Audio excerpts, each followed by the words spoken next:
Olá, eu sou Moisés Correia e este é o programa Outro Olhar.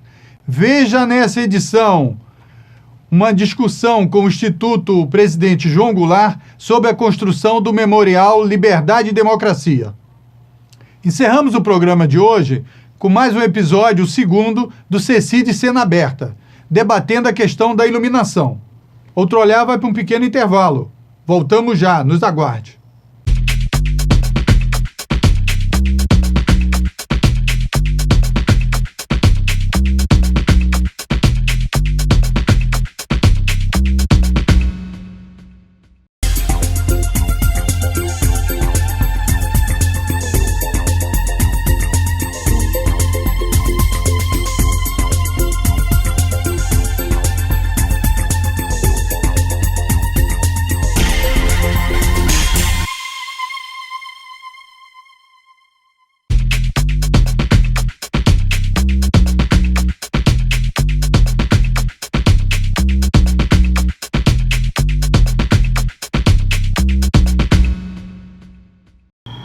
Hoje o programa Outro Olhar recebe o Instituto Presidente João Goulart.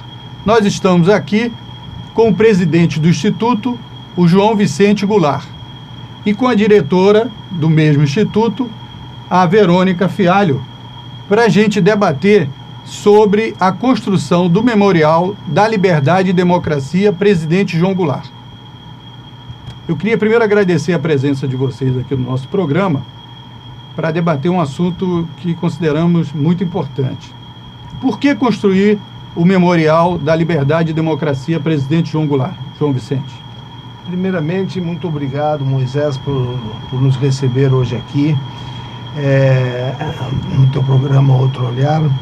A importância de nós construirmos o Memorial da Liberdade e da Democracia Presidente João Goulart é exatamente como o professor Niemeyer justificou, ainda vivo, a sua obra. Criar um espaço em Brasília que foi o centro, do que ocorreu em 1964, aonde, após um golpe de Estado, se derruba não um presidente da República, se derruba um projeto de nação que estava em andamento.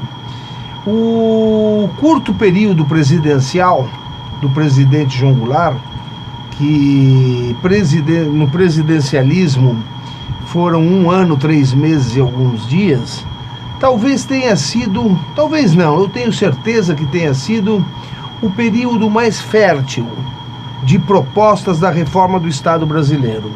Não é por nada que acontece em 1964, não é pelo anticomunismo, não é pela pseudo manifestações de rua que existiram. Ali havia um projeto para derrubar uma nação.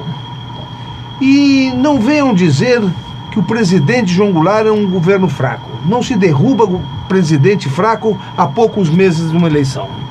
O 1964 acontece sem dúvida alguma porque havia um projeto de mexer com as estruturas econômicas, sociais e políticas da nação brasileira. E é com isto que nós criamos o Instituto Presidente João Goulart para fazer este resgate. Um resgate que durante muito tempo, durante muitos anos, foi omisso e escondido pela ditadura brasileira. Por quê?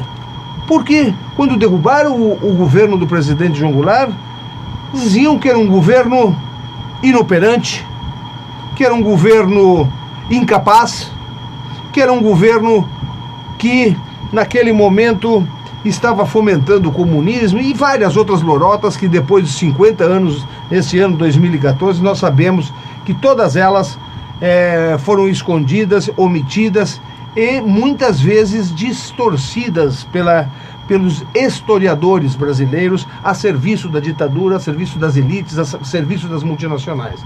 Os incapazes de Jango, todos nós conhecemos: Darcy Ribeiro, Celso Furtado, Paulo Freire, Evandro Lins e Silva. Esses eram os incapazes do governo João Goulart, que queriam um Brasil com estruturas novas, com estruturas que mexessem realmente na economia, na política e principalmente outorgando aos mais necessitados desse país uma distribuição de renda mais justa, uma educação mais contributiva ao desenvolvimento social.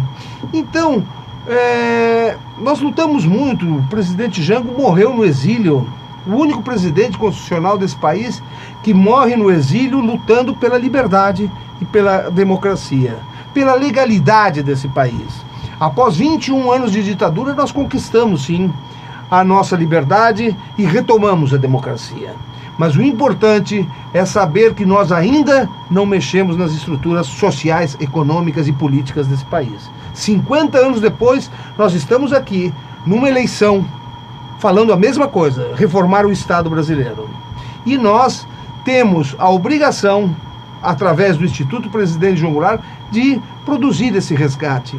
Produzir esse resgate para dar o conhecimento às novas gerações do que foi proposto no governo João Goulart. E como diz o professor Niemeyer, me permita ler, quando coloca nesta seta do Memorial Presidente João Goulart, coloca o ano de 1964 no eixo monumental de Brasília, para dar conhecimento que naquele dia, naquele ano, houve uma ruptura institucional no nosso país que até hoje não foi corrigida. E diz o professor Niemeyer: quem conhece a história de João Goulart sabe como ele foi violentamente afastado do cargo com o golpe militar de 1964, que durante 20 anos pesou sobre o nosso país. E isso eu procurei marcar na minha arquitetura, da forma mais clara, com uma grande flecha vermelha a atingir a cúpula projetada. Dentro do amplo salão de exposições serão explicadas ao público as razões desse deplorável acontecimento, as pressões do governo norte-americano que o reacionarismo de direita naquela época procurava atender. Eu acho que Brasília precisa um espaço como esse, um espaço que traga para a reflexão do público, das novas gerações, os conceitos de liberdade e de democracia.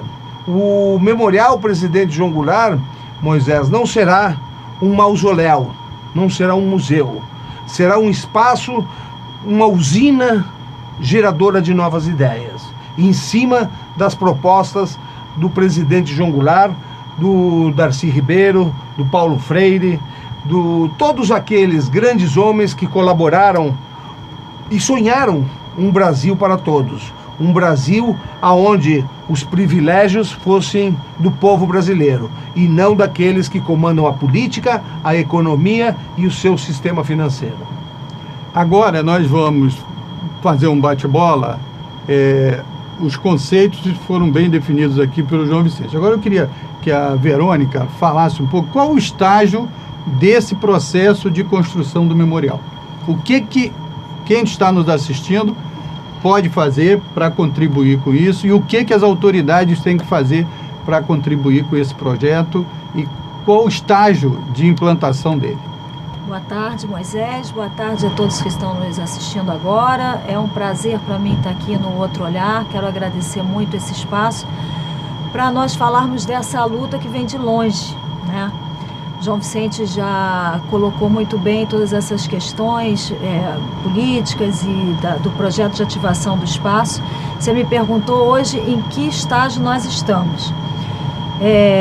Nós, nessa luta que vem desde 2000, quando o João Vicente dá a primeira entrevista para o jornal o Globo, ele diz, a manchete fala: filho de Jango quer construir memorial para o pai. Nessa entrevista que ele dá ao Globo, de 1º de março de 2000, ele já fala dessa intenção. Muitos caminhos vieram de lá para cá, né? E muitas vitórias nós tivemos nesse caminhar. A cessão de uso do terreno, o projeto das plantas e projetos que nós fizemos através da Lei Rouanet, com o patrocínio da Petrobras e Eletrobras, e com o apoio de vários voluntários, enfim. Hoje nós estamos no seguinte estágio. Temos a cessão de uso do terreno, que demorou 7 anos para o terreno é em Brasília, Brasília, né? No eixo monumental. Já concluímos as plantas e projetos com o patrocínio da Eletrobras e Petrobras, pelo PRONAC, através da Lei Rouanet de Incentivo à Cultura mediante renúncia fiscal. E agora estamos captando para a obra civil propriamente dita, né? Também entramos através da Lei Rouanet, no MINC, com o projeto da obra civil, e foi aprovado o nosso projeto. Estamos agora captando através da Lei Rouanet, junto a empresas patrocinadoras, né? Como é que funciona a Lei Rouanet? É uma empresa que ela tem a pagar imposto de renda, desse valor que ela tem a pagar, 4% ela pode investir na cultura, né, mediante essa renúncia fiscal, e isso que ela investe é 100% abatido do que ela pagaria do imposto de renda nesse percentual. E a campanha que nós lançamos agora, dia 11 de agosto, através da internet, essa campanha ela nasceu da necessidade que nós tivemos através do site do Instituto, que é institutojoangolar.org.br. Nós temos lá um Fale Conosco, um Comunique-se, que nós recebíamos de todos os lugares do Brasil e às vezes até do exterior, quando saía alguma matéria na imprensa falando sobre o memorial, qual era o conceito do memorial, nós recebíamos e-mails dizendo, olha, eu sou, por exemplo, um professor de Manaus, eu quero contribuir, uma singela contribuição, sou um admirador do presidente João Goulart. Isso já vinha há algum tempo acontecendo e o João Vicente sempre teve uma preocupação muito grande de, ao mesmo tempo, de querer que todos possam contribuir, né? Para nós, que as pessoas que se identificam com o legado do Jango possam participar dessa obra, sempre foi uma preocupação dele, mas que isso fosse feito de uma maneira muito organizada, muito séria, muito transparente, porque não bastava a gente dizer, olha, deposita ali na conta tal. Então, nós procuramos uma ferramenta, essa é uma ferramenta muito nova, hoje em dia a garotada está usando muito, né? Os jovens estão assim super antenados com essa nova ferramenta. Para nós que somos de uma outra geração, era uma ferramenta até desconhecida e nós pesquisamos algumas empresas que trabalham com esse modelo de crowdfunding, né? E então que é um financiamento coletivo. É um financiamento coletivo. Todo mundo pode dar uma contribuição. Todo mundo pode dar uma contribuição. E chegamos a essa empresa que se chama Kikante. E lá é possível você entrar através do site do Instituto, clicando no banner, você cai direto na página da campanha, e lá é possível qualquer cidadão contribuir a partir de R$10 para fazer parte da construção do Memorial Presidente João Goulart, Memorial da Liberdade e Democracia Presidente João Goulart. Através de boleto bancário, cartão de crédito, cartão de débito, é bem simples, é muito fácil, é uma ferramenta muito fácil, muito simples, e que a pessoa pode, na hora, escolher se quer que a sua doação apareça ou não, se quer ser colocado o seu nome ou se ele quer aparecer como um contribuidor anônimo, se quer deixar uma mensagem ou não. Então, a gente também está ficando com um material muito rico, porque tem nos emocionado muito todas essas mensagens, as pessoas contribuem e normalmente se identificam e deixam a sua mensagem, e essas mensagens são realmente um combustível que nos abastece nessa batalha de botar o memorial de pé. E tem que ser, na minha concepção, não é que tem que ser, né, mas seria muito bom, muito significativo e representativo que nós conseguíssemos começar essa obra nesse ano, que são os 50 anos do golpe, né? Muito bem. Nós vamos voltar aqui a Verônica. Agora, João, então, você disse que é importante a questão da reforma do Estado e que 50 anos depois esse debate continua existindo e tal. Quais são as questões, as linhas gerais desse pensamento e dessa prática da gestão do... Porque o presidente João Goulart, ele foi presidente durante 1 ano e pouco, como você disse, mas ele está na política há muito tempo, inclusive como ele foi lá ministro, né, do trabalho do Getúlio Vargas, etc., e aumentou o salário mínimo para 100%, etc. Quais são as linhas gerais desse pensamento sobre a reforma do Estado que era importante destacar? Eu acho o seguinte, que nós temos feito alguns debates ao longo deste ano E em todos eles nós temos visto a curiosidade que existe em torno do governo João Goulart, principalmente na academia, essa garotada de universidades e tal. Nós tivemos em várias universidades, Santa Catarina, Paraná, Rio Grande do Sul. E o importante, como tu disseste agora, Moisés, João Goulart, claro, teve um governo muito curto, presidencialista, mas ele tem uma tradição nas lutas, principalmente dos trabalhadores brasileiros. E isso vem da época de Vargas. Quando ele, em 1953, ele sai do Ministério do Trabalho, muito jovem ainda, 32 anos, ministro do presidente Vargas, ele sai já com uma grande bagagem. Ele já tinha sido deputado, secretário de Estado do interior, no Rio Grande do Sul, ele tinha sido já deputado estadual, deputado federal, e Vargas o traz para o ministério. O salário mínimo de hoje tem embutido aquele 100% lá de 1953. E apesar de ele já sentir naquele momento a pressão que havia sobre o presidente Vargas, aliás, nós recentemente, agora domingo passado, também passamos por uma data dos 60 anos do falecimento do presidente Vargas, e devemos a ele, eu acho que os trabalhadores brasileiros devem a ele também uma grande parte significativa das conquistas, né? CLT, a legislação do trabalho, a fixação de um salário mínimo, a criação da Petrobras, a criação de quase tudo que nós temos nesse país. João Goulart. Já foi, mas foi a pedra, mas a pedra fundamental foi lá, foi uma luta muito grande. E junto, né? O presidente tinha muita.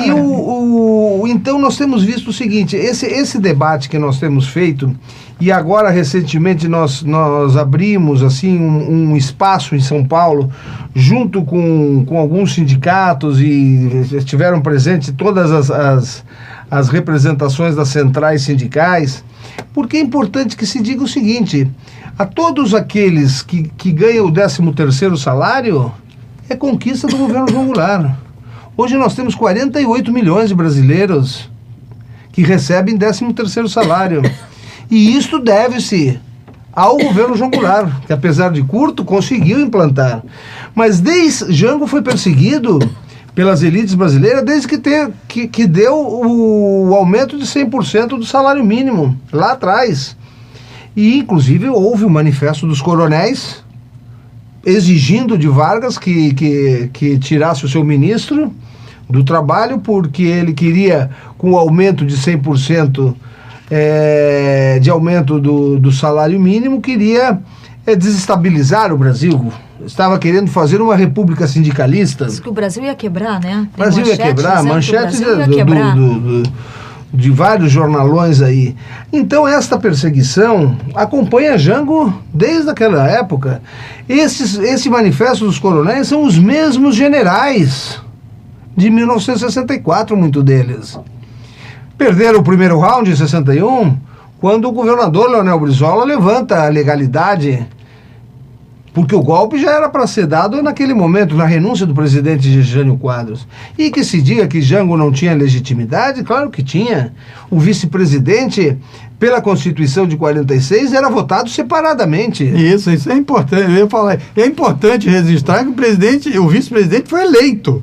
Quase que foram eleitos 2 presidentes, né? Exatamente. Um ficava na reserva esperando, e foi o que aconteceu. Não era uma coisa que a pessoa é eleita sem saber nem... o vice é eleito e ninguém sabe quem é o vice. Exatamente. Né? É diferente. Inclusive, Jango tinha derrotado o vice do Jânio, que era o senador Milton Campos, um mineiro tradicional. Então, a legitimidade era gritante quando a Constituição indicava que o vice tinha que assumir.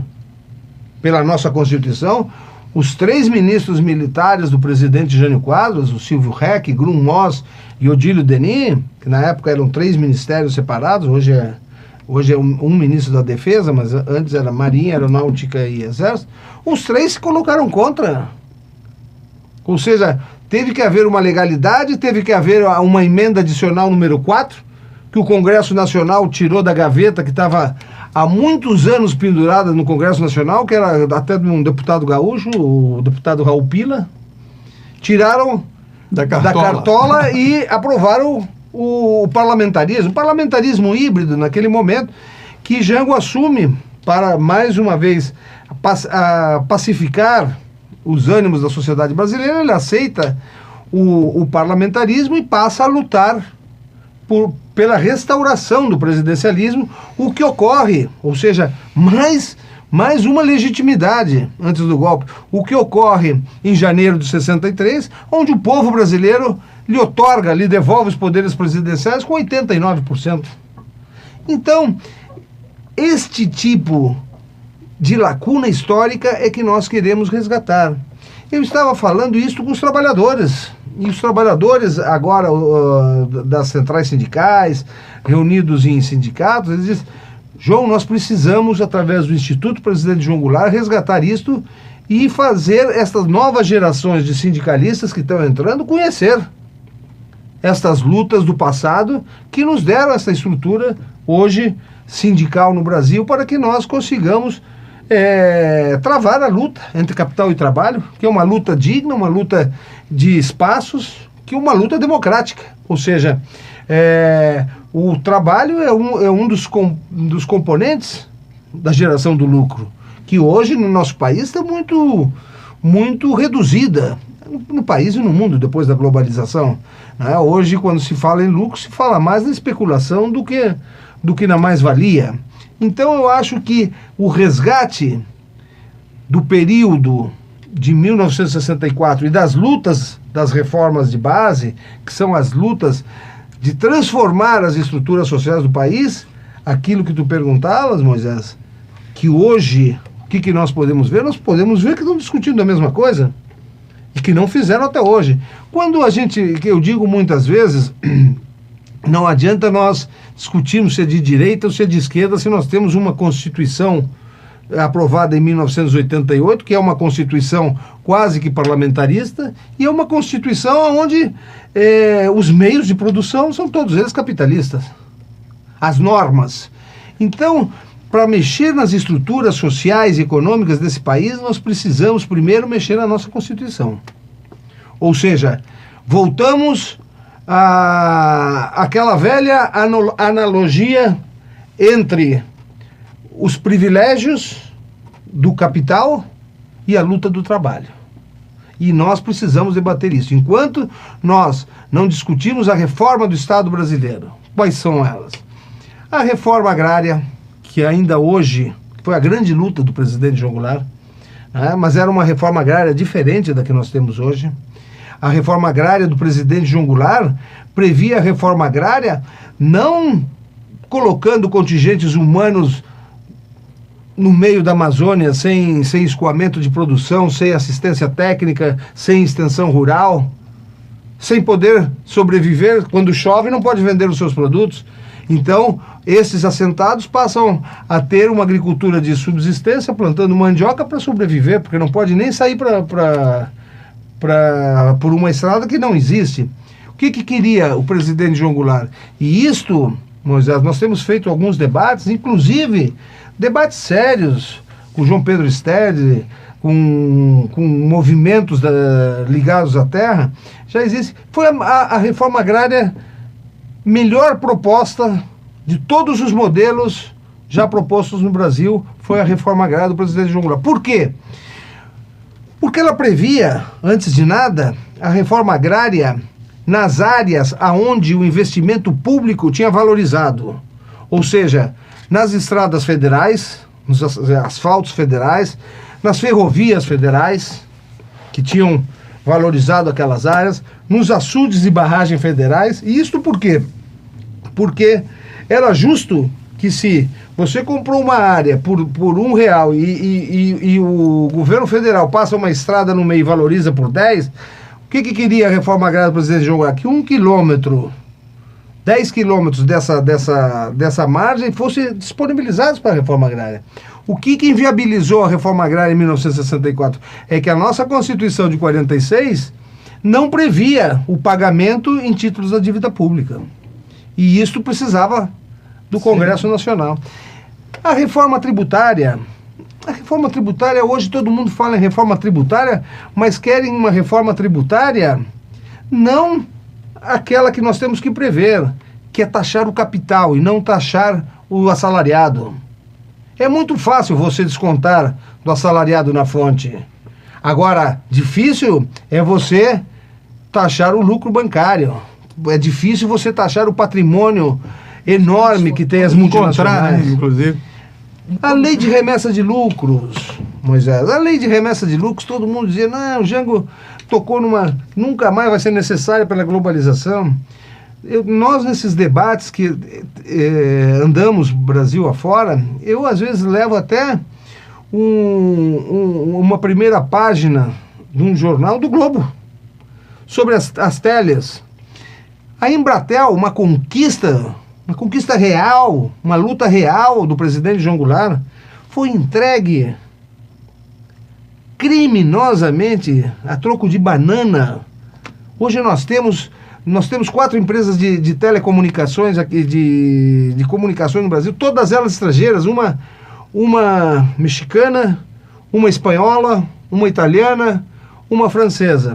O próprio Globo diz, em 2 anos, essas teles remeteram 95% dos lucros aferidos no Brasil para suas matrizes. E nós, Moisés, quando queremos reclamar ou cancelar uma linha telefônica de um celular, nós ficamos conversando com a secretária eletrônica de uma grande empresa dessas. E não tem para quem reclamar. Então, nós temos que debater a reforma do Estado. E esta reforma do Estado foi proposta há 50 anos. Isto é que nós temos que dar conhecimento público e o Instituto Presidente João Goulart será, sem dúvida, para nós do Instituto, um grande desafio topar essa luta. Agora, Verônica, então, nós estamos aqui no Outro Olhar hoje, recebendo o Instituto Presidente João Goulart, debatendo a construção do Memorial da Liberdade e Democracia Presidente João Goulart. Verônica é uma diretora. Verônica, qual a repercussão desse movimento que você disse que, a partir de uma entrevista do João Vicente há 10 anos atrás, se começou a plantar a ideia? E como tem sido a recepção nos diversos segmentos sociais? O que você destacaria para a gente, para engajar mais gente nessa campanha? Você já disse que tem um espaço na internet para dar doações, pequenas doações daqueles que sempre admiraram o presidente João Goulart. Existe um trabalho no sentido do financiamento principal da obra civil, que será das empresas, né? Quer dizer, através da Lei Rouanet. E qual a repercussão nos intelectuais, nos movimentos? O que você poderia dizer para a gente? Moisés, olha, eu digo para você que nós temos os dois lados. A gente tem travado uma luta que, por um lado, encontra muita resistência. Para você ter uma ideia, foram 7 anos para conseguir a cessão de uso no terreno.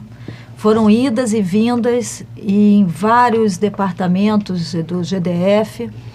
Nós tivemos um grande apoio com o secretário de Cultura do DF, que hoje está lá, que é o Hamilton Pereira, que se identificou com o projeto e comprou a ideia do memorial, do projeto, e que nos ajudou a tocar isso para frente. Mas tem uma resistência até hoje quando se fala de Jango, existe uma... Não gosto muito de rotular, né? Mas se a gente tivesse que chamar uma elite raivosa ou um reacionarismo que o professor Niemeyer tão bem descreve, né? Então, nós temos um lado que é uma resistência muito grande, que se realmente não tivesse... Então, o presidente João Goulart ainda é muito forte, né? Ainda é muito forte. Porque para se manter essa resistência, é porque realmente a sua obra tem um significado muito importante. Com certeza. Né? A gente, de vez em quando, fala, assim, num tom de brincadeira, que aquela frase do Dom Quixote, né? Nós passamos e a caravana passa e os cães ladram, né? Em sinal de que caminhamos. Então, é um pouco por aí. Mas, de um outro lado também, nós temos aí o que eu falei antes para você, que é uma energia, um combustível com essas singelas contribuições, muitas vezes pequenas, que nos movem, que nos dão esse ânimo, uma bela frase, uma solidariedade, uma vontade de realmente resgatar essa história que ficou 21 anos, né, pela ditadura militar obscura, e que, graças a Deus, cada vez mais a verdade tem prevalecido, né? Eu acho que quando derrubaram o presidente Jango, o João sempre diz que não derrubaram o presidente João Goulart, e sim o projeto de nação que ele tinha para nós, brasileiros, é verdade, com certeza.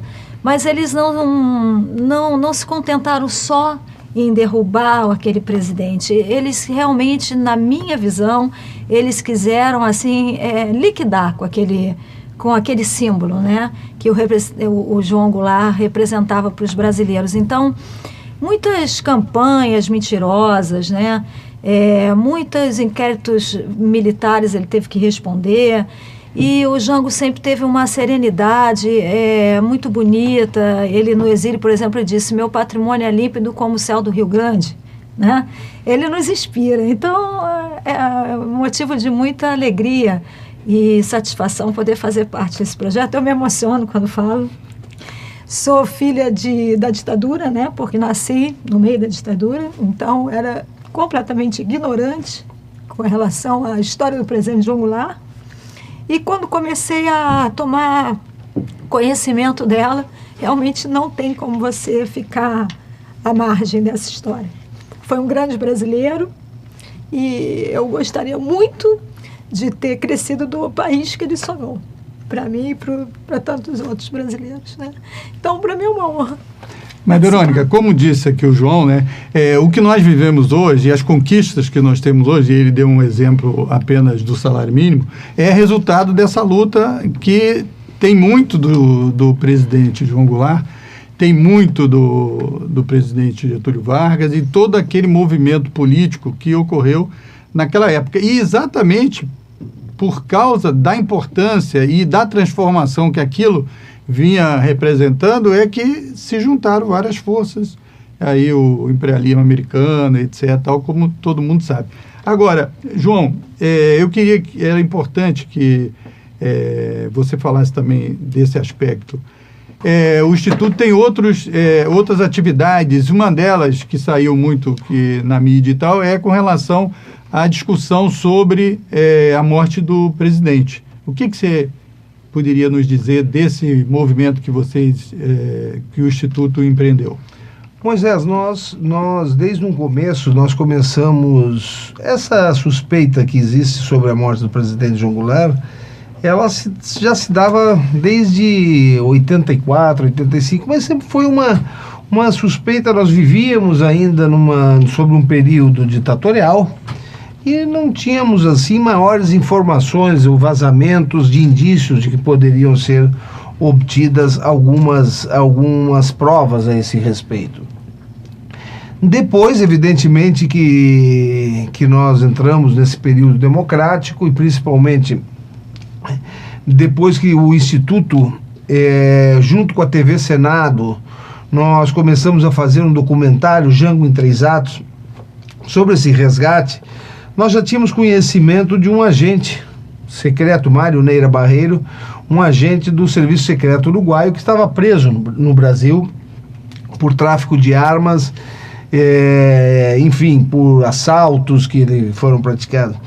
E eu sabendo disso, peguei o diretor da TV Senado, que é o Deraldo Goulart, que foi quem... Eu digo: Deraldo, nós temos uma missão que ainda está... Nós tínhamos conhecimento disso porque um jornalista ligado aos direitos humanos, um jornalista uruguaio, o Roger,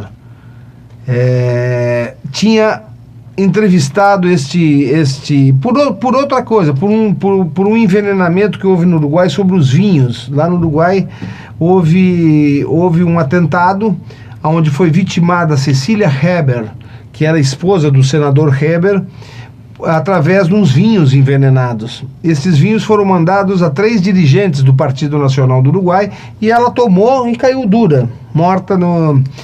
Então ele foi entrevistar este esse agente que estava preso num presídio de segurança máxima, e ele contou alguns aspectos sobre a morte do presidente João Goulart. O Roger Rodrigues, nessa época, ele não sabia muito sobre esse aspecto, pegou algumas pinceladas disso, mas fez a sua matéria para o jornal La República, no Uruguai, sobre o Heber, e contou algumas pinceladas. Eu digo, olha, Deraldo, o nosso diretor que fez o filme Django Entrezados, vamos lá, e eu vou como jornalista, eu vou me fingindo que eu sou um jornalista, eu vou com vocês, que ele vai se surpreender. Dito e feito, ele pediu autorização e nós entramos no presídio de segurança máxima, depois de pedir ao secretário de segurança, enfim, todos os protocolos necessários, e eu entrei lá como jornalista. O câmera, o Deraldo, eu, o iluminador, e aí quando trazem ele algemado e tal, colocam ele, deu a entrevista algemado, inclusive, ele diz, não sei por que vocês querem me falar, mas deve ser pela morte do presidente João. E começou a falar. Eles nunca deram importância a esse fato, nunca as pessoas... A dona Maria Tereza, uma boa pessoa, mas também não quis levar adiante, eu já tinha falado isso antes. O João Vicente... só que foi para o Maranhão, tem uma fazenda no Maranhão, ele não quer saber nada, só quer saber de criar, e eu olhando. Aí quando ele termina de falar isso, eu digo em espanhol, porque eu fui criado no Uruguai, e aí eu falei em espanhol com ele, eu digo, olha aqui, eu sou João Vicente. Aí ele diz, o quê? Aí começou a falar. E em cima dessa gravação é que nós, depois falou como é que tinha sido a operação, quem teria participado, a data, falou coisas assim que somente alguém que estava realmente monitorando a nossa família no Uruguai poderia ter conhecimento. Ele relatou um acidente que eu tive de carro em Montevidéu, que não houve boletim de ocorrência. Só eu sabia. Então tinha uma veracidade as coisas que ele contava. E é muito importante eu dizer o seguinte, que quando eu fui a uma prisão de segurança máxima, porque todo mundo depois começou a dizer, não, aquilo ali é um irresponsável, foram ouvir um cara que é delinquente. Quero dizer o seguinte, quando eu fui a uma prisão de segurança máxima, eu não fui ouvir um agente para pedir a ele atestado de bons antecedentes. Todos os agentes que não eram em toda a América Latina, todos os agentes que eram contratados pelas ditaduras e que não faziam parte da polícia, ou do exército, ou da marinha, ou da aeronáutica, todos eles, no momento que começa a abrirem-se as democracias e os processos começam a pipocar e os nomes deles não tinham uma proteção como funcionários do Estado, eles eram advindos de movimentos de direita, movimentos terceirizados, da repressão, todos eles, né? Inclusive, entraram para o crime. Inclusive, o grande químico da DINA, do Chile, que se supõe que é da onde vieram os grandes compostos químicos, que inclusive o juiz Madrid, Alejandro Madrid, eu tive com ele agora em Santiago há pouco tempo, ele é que comanda no Chile todos os casos de mortes e de assassinatos através de venenos, que foram feitas num laboratório criado pela polícia secreta do Chile, a DINA, com esse grande químico que chamava-se Eugenio Berríos, alias, ou seja, codinome Hermes. E Hermes porque ele usava ele tentou matar o Letelier, lá, que foi morto em Washington, com o gás sarin num vidro de perfume Hermès. Por isso que o nome dele chama Hermes Berríos. Então, eu estive lá com o juiz, esse mesmo Berríos, depois ele entrou para o tráfico internacional de cocaína, ele fazia malas com a máfia italiana, tirando o cheiro da cocaína e fazendo a cocaína junto com o plástico para se confundir. Todos eles passaram. Então foi em cima desse depoimento, na época o governador Tarso era o ministro da Justiça, nós entramos, fizemos a degravação e entramos com o pedido de investigação à Procuradoria-Geral da República. E o próprio ministro, na época, mandou a Polícia Federal tomar esses depoimentos. Ele falou não só o que tinha dito na fita, como falou mais detalhes. O Rio Grande do Sul abriu uma comissão da Assembleia Legislativa para investigar, e foi em cima disso que nós conseguimos, após muito tempo, veio a criação da Comissão Nacional da Verdade, e que nós conseguimos fazer a exumação do presidente João Goulart. Que eu sempre digo o seguinte, é uma grande pena o fim da Comissão Nacional da Verdade agora em dezembro. E digo isto por quê? Porque nós não temos uma lei de anistia, a previsão de que os crimes de lesa humanidade possam ser investigados. Após o fim da Comissão Nacional da Verdade, nós não vamos poder mais exumar um combatente, ou uma pessoa para fazer essa investigação. E não vamos poder judicializar, como é no Chile, como é na Argentina, que é conduzido por um juiz, esse tipo de investigação. Por quê? Porque a lei diz que 20 anos está prescrito o crime de assassinato. Então, essas ações do Instituto Presidente João Goulart são ações de cidadania. São ações de cidadania. Nós tivemos, Moisés, inclusive, uma ação contra o governo dos Estados Unidos. Não é porque seja governo dos Estados Unidos que nós não vamos acionar, responsabilizando o governo americano pelo golpe de Estado aqui no Brasil. O próprio ex-embaixador Lincoln Gordon esteve no Brasil em 2002, exatamente em novembro de 2002, em São Paulo, reuniu a TV Globo, reuniu aqui outros programas, e diz, não, eu usei verbas secretas da CIA, 5 milhões de dólares, está gravado isso, para derrubar o governo do presidente João Goulart. Comprei generais, comprei deputados. Ou seja, é uma intervenção cretina num Estado independente. Claro. E vem este indivíduo ao nosso país lançar o seu livro de memórias e dizer na nossa cara, Moisés, eu vim aqui que rasguei a Constituição de você, porque não se trata de derrubar Jango, se trata de rasgar a nossa Constituição. Então nós estamos empenhados em resgatar essa cidadania, empenhados em, se tiver que processar o governo americano, o Instituto processou, se tiver, nós queremos o resgate da cidadania brasileira e mostrar às novas gerações que com um pensamento coletivo, com um pensamento humanitário, com um pensamento soberano de uma nação, nós podemos chegar lá, nós podemos unir a nossa sociedade sonhando, porque as conquistas só se obtém quando se sonha, sonhando um país mais justo. Olha, a gente podia continuar aqui tá na cara aqui, que a gente podia continuar com o João Vicente, com a Verônica aqui, por muito mais tempo, e já vou deixar o convite, certo, que depois uma próxima oportunidade para a gente poder debater esses assuntos, que seriam a ação do Instituto, do Memorial, certo, discutir aqui politicamente, prazer, etc. Tal. Agora, a missão aqui foi exatamente levantar a construção desse memorial.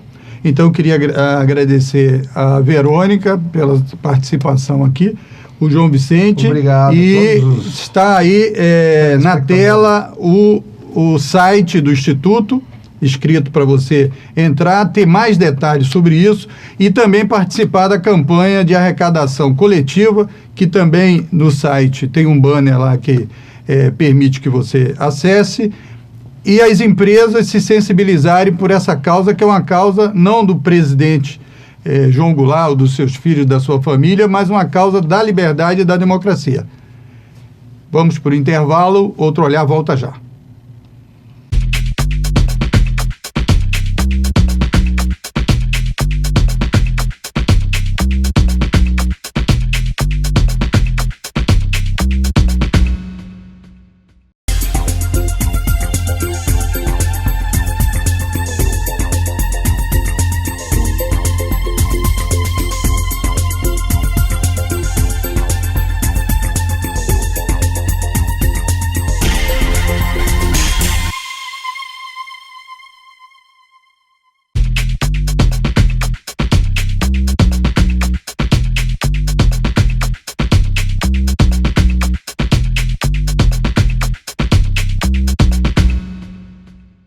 Dando continuidade à série Ceci de Cena Aberta, o episódio de hoje vai debater a iluminação.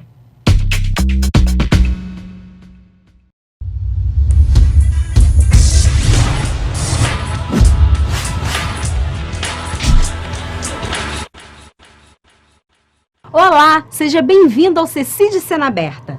No programa de hoje, você vai conhecer as funcionalidades do Chroma Key, uma técnica de efeito visual que permite sobrepor uma imagem com o anulamento do fundo azul ou verde. Com esse recurso, você pode caprichar nos seus vídeos e abusar da criatividade. E falando em criatividade, tem uma turma na internet que realmente soube brincar com o conceito do Chroma Key. Dá uma olhada no que eles fizeram.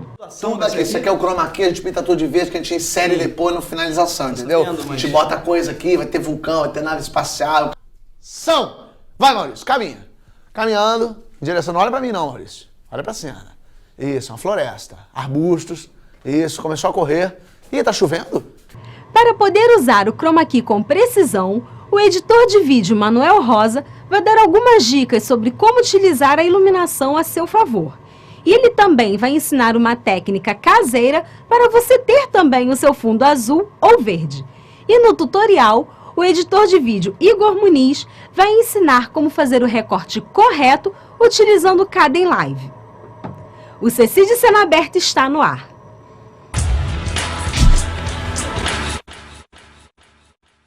Olá, meu nome é Manuel Rosa e estou aqui para apresentar mais um assunto do CECI de Cena Aberta. Dessa vez nós vamos falar sobre Chroma Key. O que é Chroma Key? Bom, Chroma Key é uma forma de gravação, de captura de imagem que você faz para obter um cenário virtual, um estúdio. E para que serve esse Chroma Key? Bom, o Chroma Key ele serve para dar uma qualidade maior ao seu vídeo, né? Torna o seu vídeo mais profissional. E não é só isso, ele ajuda também a baratear o custo. Quando você tem uma externa, né, que pode ser muito cara pelo aluguel de equipamento, de pessoal, né, pela logística. Então, você muitas vezes pode substituí-la utilizando um cenário virtual. Como exemplo, desse daqui, né? Nós estamos com o cenário verde, né? Mas é só eu dar um instalo que eu posso aparecer em Copacabana. Ou em Londres. É assim que funciona. Vamos para a primeira regra de utilização do Chroma Key. Para você utilizar um bom Chroma Key, primeiro você tem que ter um fundo verde como esse ou azul. No nosso caso, nós estamos utilizando no fundo um pano específico verde para Chroma Key. Existe também azul, mas existem outras alternativas, inclusive mais baratas para você montar também o seu estúdio com essas cores. Uma delas são as tintas, né? Hoje você já pode procurar em qualquer loja de tinta, tanto da marca Souvenir como da marca Coral, tintas de Chroma Key. Essas tintas estão aí na faixa de 50 a 100 reais. Você procure cores ou verde ou azul perto dessa tonalidade aqui, entendeu? E faz vários testes, né? Assim você vai estar obtendo o mesmo resultado que nós temos aqui com o pano. O pano é um pouquinho mais caro, por isso que eu estou dando essa alternativa da tinta, né? Porque a tinta barateia bastante o custo e a produção do seu Chroma Key.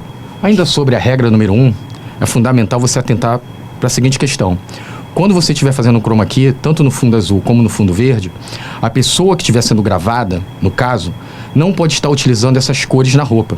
No caso, se eu tivesse aqui com uma blusa verde e fosse fazer o recorte, automaticamente não apareceria nada nesta parte aqui do meu corpo.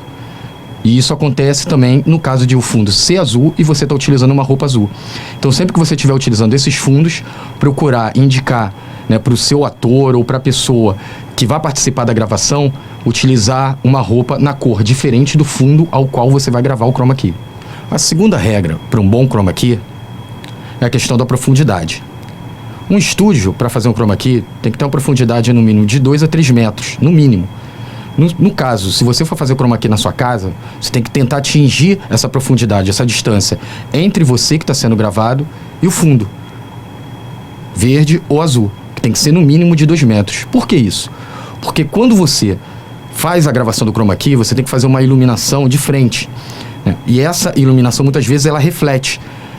Se você não tiver com uma boa profundidade, ela vai dar um contorno errado, que na hora de você cortar na edição para colocar o seu fundo virtual, vai dar algum problema, ou vai tornar o corte muito mais difícil do que se você seguir uma profundidade de no mínimo 2 metros.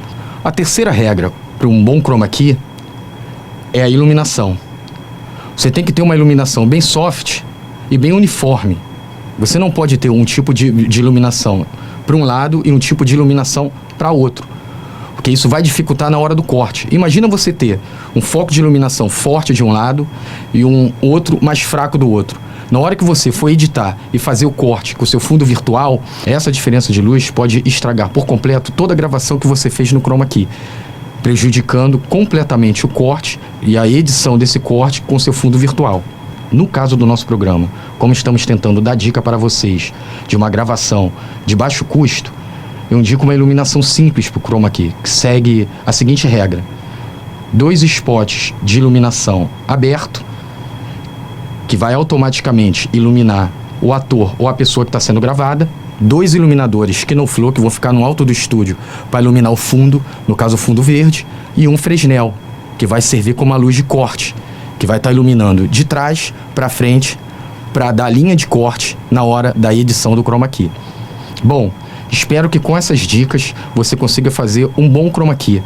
Treine, brinque bastante com fundos virtuais, treine bastante iluminação, que com certeza você vai chegar ao seu objetivo final, que é fazer um vídeo bom, com recorte, com fundo virtual de qualidade.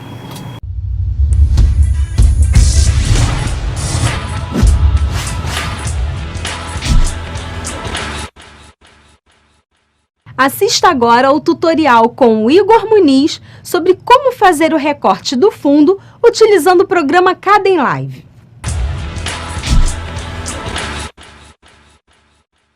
Bom, eu sou o Igor Muniz, editor, especialista em finalização, composição e animação. Nesse tutorial nós vamos aprender como se faz o recorte do Chroma Key. Bom, você assistiu no bloco anterior com o Manuel Rosa a importância do Chroma Key, como é gravado com o Chroma Key, dicas de iluminação, e agora nós vamos aprender como se faz o recorte e aplicação do cenário ou fundo virtual com o Kdenlive, que é esse software livre para edição de vídeo. Vamos lá? Botão direito do mouse na área de projeto, adicionar clipe. Ele já direcionou para a pasta onde eu salvei o clipe que eu quero recortar. Está aqui, escalada do programa 2, que é este programa que nós estamos assistindo agora. Vou adicionar agora o background, que é o fundo. Então eu selecionei esse 1606264.jpg. Os dois aqui já na árvore de projeto, vamos colocar eles no nosso timeline.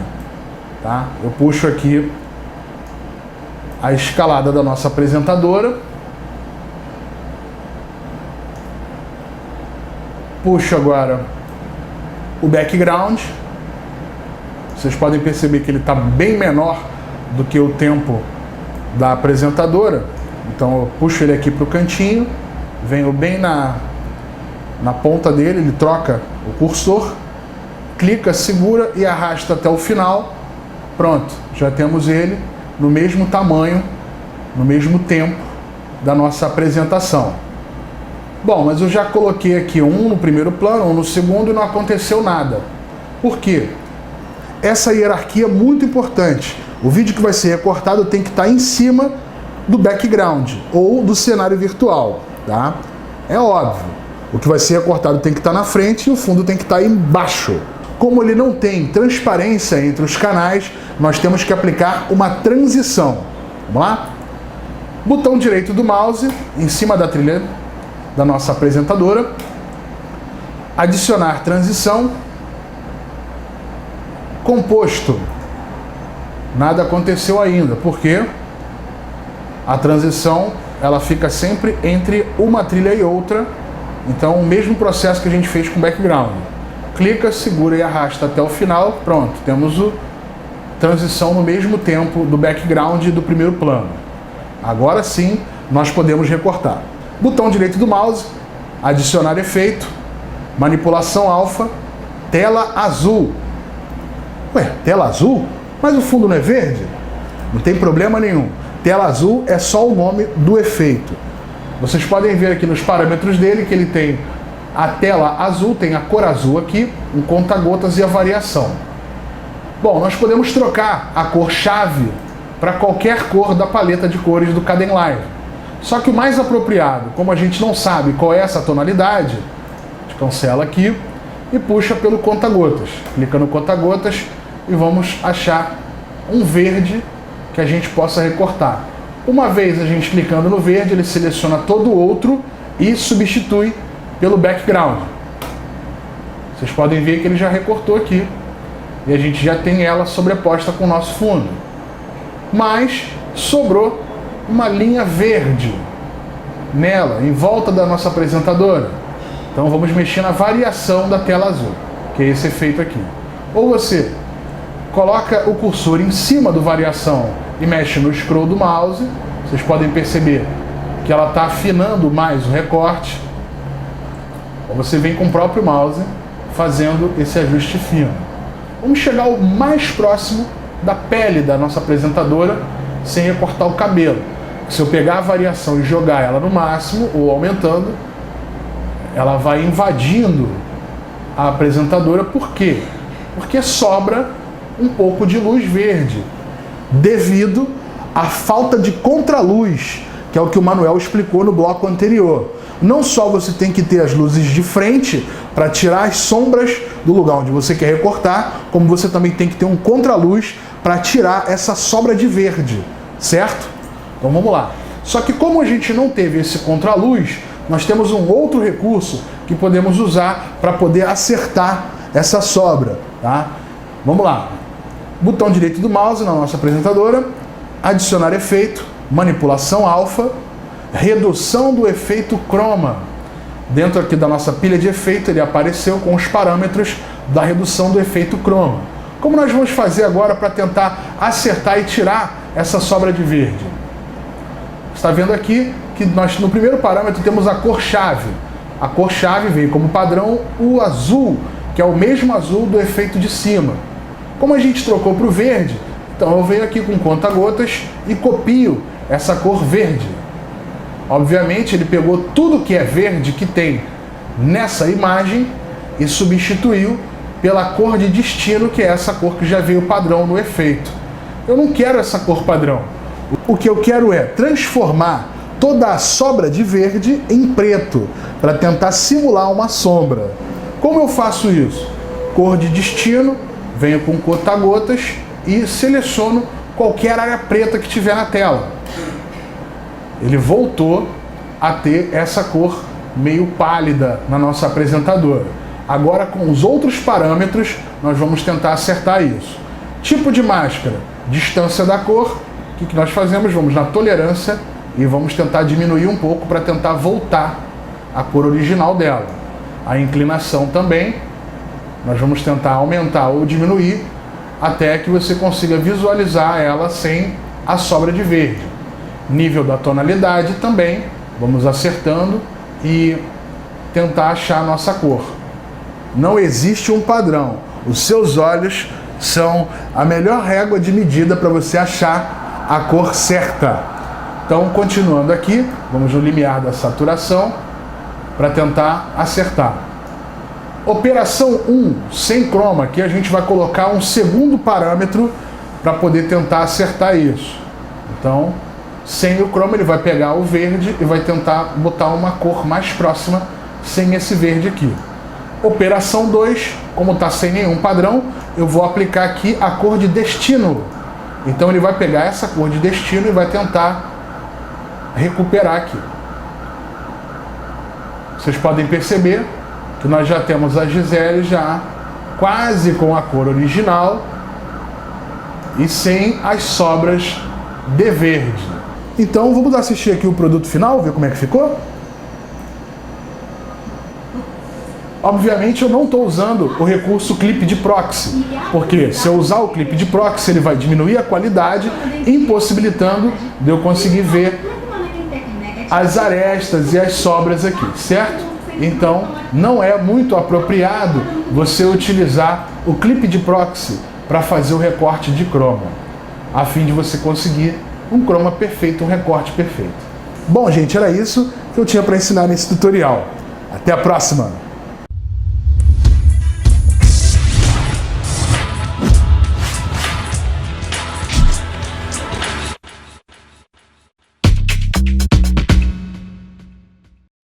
O Trolhar vai ficando por aqui. Até a próxima edição. Tchau.